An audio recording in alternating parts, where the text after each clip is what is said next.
Milli Məclisin deputatı Musa Quliyev maraqlı, sensasyon bir açıqlama verib. Belə ki, deputat deyir ki, quru sərhədlərlə bağlı olması həyatımıza hansısa bir ciddi təsir eləməyib.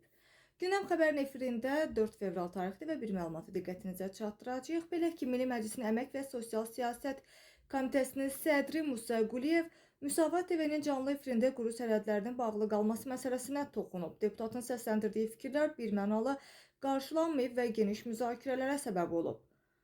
Gündəm xəbər Müsavata istinadən məlumatı diqqətinizə çatdırır ki, millət vəkili sərhədlərin bağlı qalmasını təhlükəsizlik amilləri ilə əlaqələndirib və bunun əhaliyə ciddi təsir eləmədiyini deyib. Bu ilin sonuna qədər təhlükələr aradan qalxa bilər. İranda 30 milyondan çox soydaşımız yaşayır və orada müəyyən çətinliklər mövcuddur. Ermənistanla sülh müqaviləsi imzalandıqdan sonra sərhədlərin açılması məsələsinə yəqin ki, baxılacaq. Dəqiq bilməsəm də düşünürəm ki, bu qərar tamamilə təhlükəsizliklə bağlıdır və inanıram ki, bu ilin sonuna qədər təhlükələr aradan qalxacaq və sərhədlər açılacaq. Sərhədlərin bağlı olması əhalinin həyatına mənfi təsir eləməyib.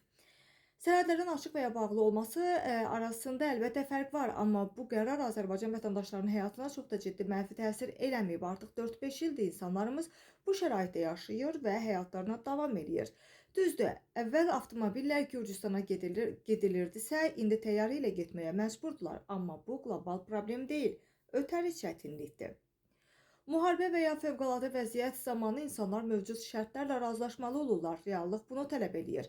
Bu, Qarabağ müharibəsi və ya COVID-19 pandemiyası kimi həll olunmaz qlobal problem deyil, sadəcə müvəqqəti çətinlikdir və zamanla öz həllini tapacaq, deyə millət vəkili açıqlamasında bildirib.